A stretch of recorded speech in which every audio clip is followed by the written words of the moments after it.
Senator Housakos. Thank you, Madam Speaker, and thank you, colleagues. I rise to speak on this important motion from Senator Omidvar on calling on our government to list the IRGC as a terrorist organization. And of course, this should come as no surprise. Many of you who have seen me get on my feet on many, many occasions in this chamber over the years, and it's an issue that is very important to me, as it was for this caucus now for many years, because human rights are universal. Human rights have no religion, human rights have no color, and human rights should have no politics. Unfortunately, I have seen far too often politics get in the way of doing the right thing and defending human rights unequivocally. And it's unfortunate. But of course, I rise to condemn the IRGC, to condemn Iran, as my colleagues have before me, Senator Frum, Senator Tkachuk, when I came to this place way back, starting in 2009 and 2010, would be unequivocal again and on his feet on a regular basis, condemning the IRGC, condemning them for their terrible human rights violations, condemning them for the fact that they are a regime that is probably #1 in the world in sponsoring state terrorism, a regime that diabolically is set on destroying our Western values and principles. And we've seen it time and time again when they fund organizations like Hezbollah and other terrorist groups, and fundamentalism, which they have been known to fund around the world. We've seen in a state where women are treated probably more atrociously in that state than any other.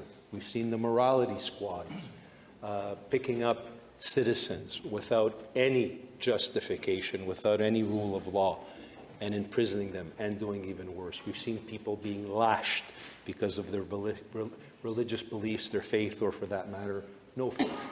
So it's a despicable regime, and it's amongst some of the great bullies of the 21st century, right up there with the CCP in China, in Beijing, right up there with the Erdogan regime. They're in a race to see which nation can imprison more journalists, can take away more rights from LGBTQ or women, like I said, or any other rights. So it is a moral obligation of this institution, of course, to call them out, as it is a moral obligation of the Canadian government to always stand on the right side of history, as more often Canada has done. And I go back to 2007, when the Canadian government prohibited Canadians from any financial or other dealings with designated persons, as described in UN Sanctions 1737. Or in 2010, when the government imposed additional sanctions against Iran in relation to their proliferation-sensitive nuclear activities. This was carried out in close consultation with like-minded partners, including the United States, the European Union, in response to a grave breach of international peace and security that had resulted, or was likely to result, in serious international crisis. Also in 2010, Canada, as chair of the then G8, prioritized action against Iran. Prime Minister Harper at the time stated, "Canada will use its G8 presidency to continue to focus international attention and action on the Iranian regime." End of quote. In 2012, Canada suspended diplomatic relations with Iran, giving Iranian diplomats 5 days to leave the country. That's called leadership. It's called action. It also closed the Canadian embassy in Iran. Canada updated its travel reports and warnings to advise Canadians to avoid all travel to Iran. Simultaneously, Canada listed Iran as a state sponsor of terrorism under the terms of State Immunity Act. Colleagues, these are just some actions that were carried by a principled government when foreign policy was principled and not transactional, and not knee-jerk reaction politics, which was, let's do what the other government before us didn't. It was a government that decided to stand up for what was right, irregardless of the political or economic consequences. And I can tell you, as a young senator through the years of 2007 and 2012, I was very proud of my government, because we put our money where our mouth is. Now, I look at what is happening over the last few years, and the truth of the matter is, every single time I've gotten on the floor of this chamber to find out why the Canadian government hasn't listed and taken even more steps against the IRGC, I get nothing but vacillating, and I get nothing but rhetoric about how it's difficult and it's complicated. We support human rights, but. So at some particular point, like I said, you always have to put your money where your mouth is. We have also seen, as of 2015, a government that got elected in this country, and it was one of the most shameful moments of my parliamentary life as a Canadian. And none of us should forget that the current Prime Minister and the government used words like, we have to open dialogue with Iran. Let's not forget, colleagues, back in 2016, the current government was talking about reopening our embassy, reopening diplomatic ties. By the way, they never put pause when it came to trampling on women's rights in 2016. They weren't treating homosexuals, lesbians, and other gay people better in 2016. They never showed any signs of glasnost or openness. They never said, you know what, we're pulling back our funding from Hezbollah. Nothing. Nothing had changed whatsoever, except our government decided to do the opposite of what the previous government did, with blinders on. That is nothing more than blatant and unacceptable partisan politics. And then we saw time and time again over that period of time, motions in the House of Commons being defeated and pushed back. Motions that were calling for strong condemnation of the current regime in Iran. Back in 2018, for their ongoing sponsorship around the world of terrorism, including instigating violent attacks in the Gaza border. We asked back then in the House of Commons that we condemn the recent statements by then Supreme Anatoly Khomeini calling for genocide against the Jewish people. We called on the government to abandon its plan back then to cease any negotiations or discussions in regards to restoring diplomatic relations.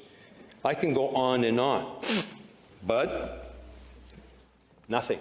All we got from the government is, we can do better. I don't think it's better. I don't think emboldening bullies and terrorists and organizations of that nature to think that a democratic government like ours is transactional and we're willing to make a deal at any price and sell down the river souls and human rights. I think it's actually despicable. And it was one of the most embarrassing moments as a parliamentarian for me. But I can tell you this, I've had many embarrassing moments as a Canadian and as a parliamentarian since 2015. Because I've been unequivocal with human rights. Doesn't matter if it's minority Uyghurs in China, doesn't matter if it's freedoms against the press and religious freedoms in vis-a-vis the Erdogan regime, or when it comes to Iran shooting down, like they did PS Flight 752 and killing 55 Canadians and many more. Never, never, ever show any flexibility or any tolerance for these despicable bullies. But our government did and has.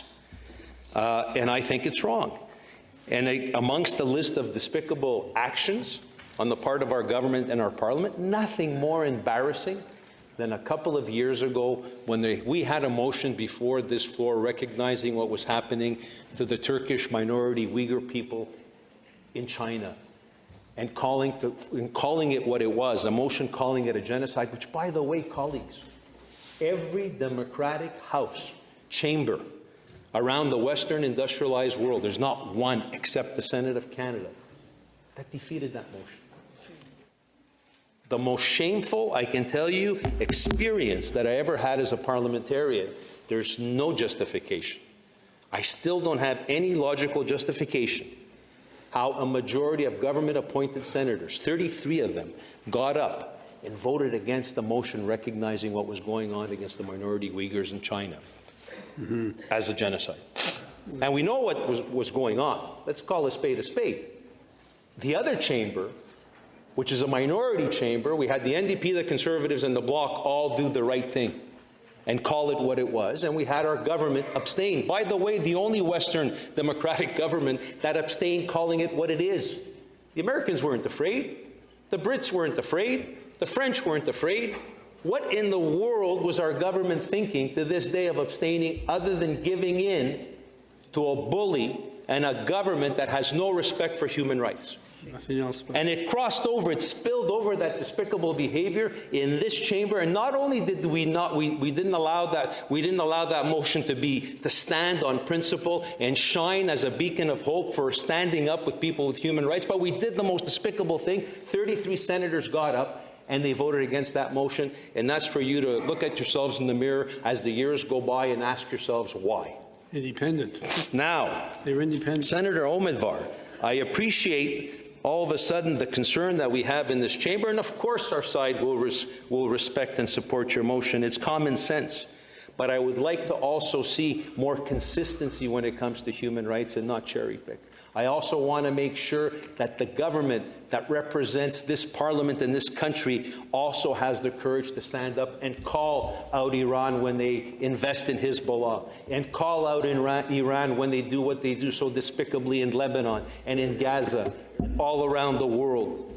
It's not enough just to have a motion, a navel-gazing motion, and just call on the government to list them, because we've been calling them on this government to list them since 2015.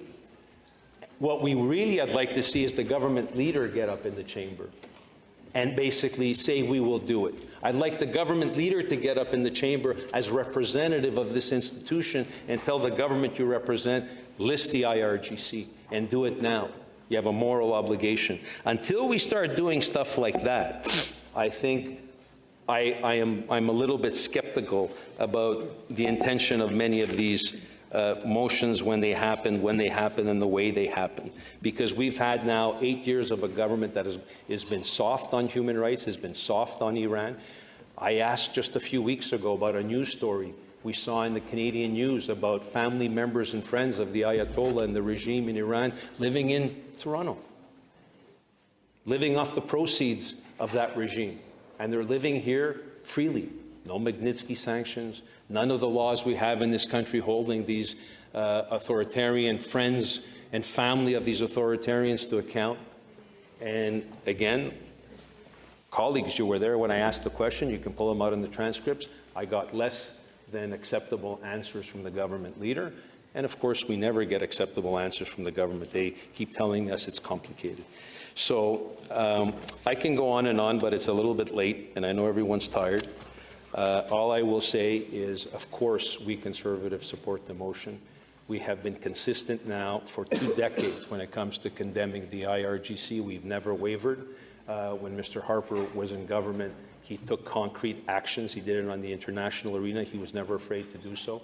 He never was afraid of the consequences and the blowback. And we have currently a government that is afraid to call out Beijing. They were actually in 2016, 2017, for about 2 years, giving us a lecture in diplomacy, ready to reopen up embassies in Iran. These are all facts. I'm not making it up, and you all know it. So let's move this motion. It deserves to pass, Senator Omidvar. But colleagues, let's also make sure that going forward, human rights is something that we defend morning, noon, evening, all the time. It's our obligation as a nation. Thank you. Hear, hear. Les sénateurs sont-ils prêts pour la question? Vous plaît-il? Is it the pleasure of the senators to adopt the motion? Adopté. Carried. On division.